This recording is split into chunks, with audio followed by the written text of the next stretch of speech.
This is Sportscentre. Hey, I'm Martha Roberto, and the MLB trade deadline was a busy one. All the best teams in baseball, including the Blue Jays, made some big moves. Toronto approached trade season with one thing in mind, pitching, and the three biggest deals they made got them just that.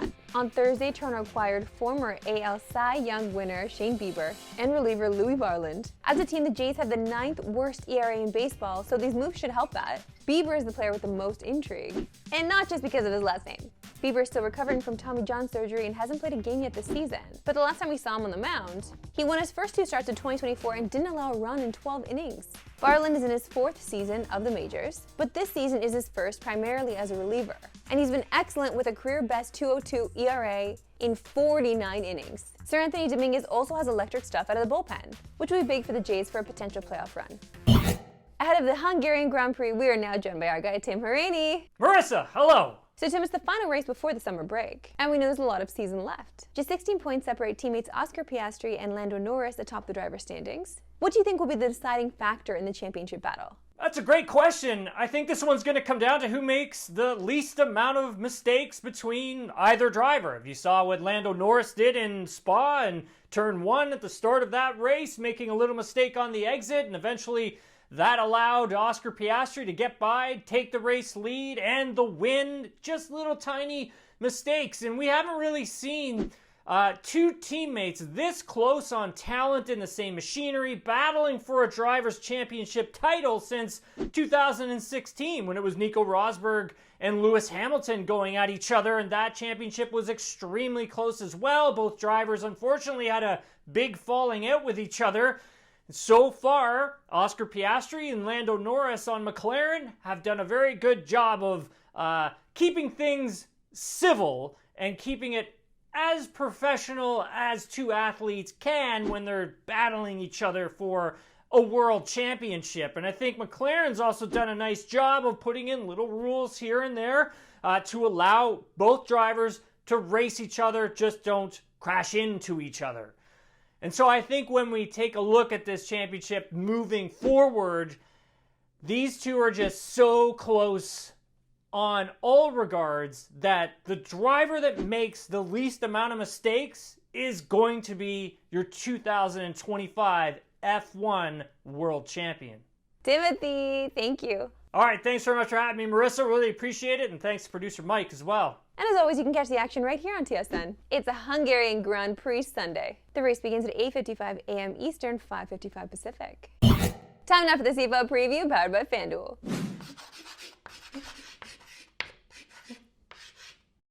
Week 9 rolls on with a rematch from last weekend. It's the Argonauts taking on the Blue Bombers. The Argos won that game 31-17, handing Winnipeg their 3rd straight loss in a row. But the odds are in favor of the Blue Bombers tonight, who enter as 2.5-point favorites.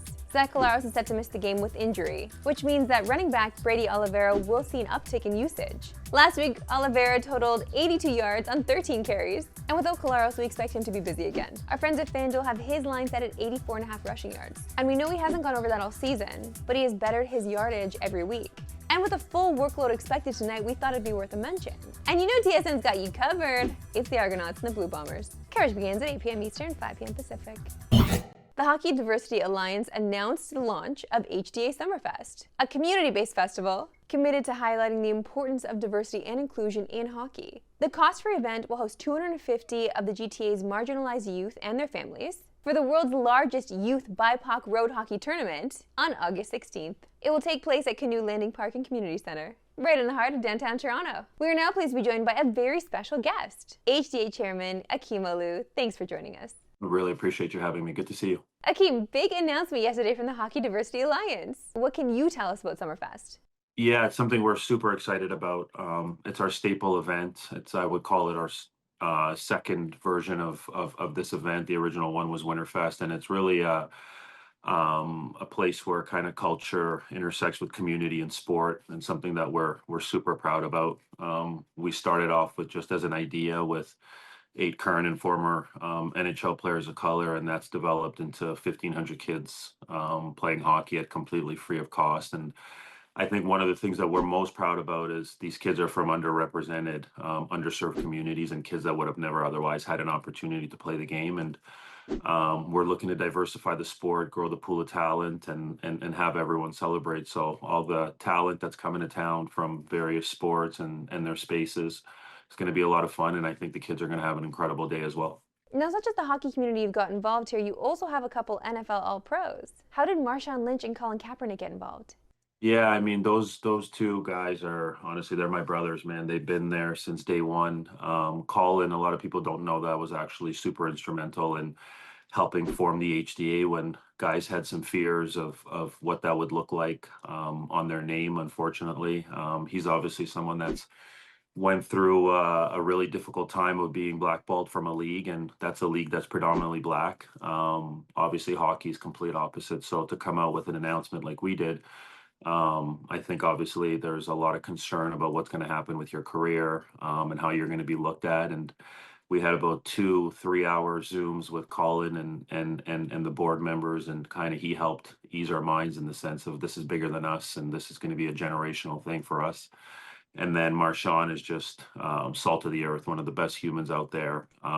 That guy embodies what it means, what community means, and what he does in his hometown in Oakland and beyond with his charities and Fam First. And for him to kind of lend his time and his name to our causes every single year with no questions asked, he's just really one of the best out there. So he's become a dear friend of mine over the last 7-8 years, and Colin as well. And those are just two champions in the sport that it's not as easy right now to talk about some of these issues of Black and Brown communities and diversity, and these guys are still in their head first and doing the right things and uplifting organizations like ours. Even though you guys might face pushback, it has to feel like you're on the right track. You are seeing kids thrive in this environment. Why is this so important to you? Yeah, honestly, that's a great question. And I think what the difficulty of the last 2.5 years or so, I think the positive in that has been we've really exposed who was in it for the right reasons and who was really in it to uplift Black and Brown communities and marginalized communities. And we saw a lot of these corporations throwing millions of dollars at these causes and women empowerment and DEI initiatives. And then over the last year and a half, 2 years, that's completely dwindled away. So we're not living in the same space that we lived in the past. And as I mentioned, we know who was really in it and who wasn't in it. And for us, I mean, we're still 10 toes down.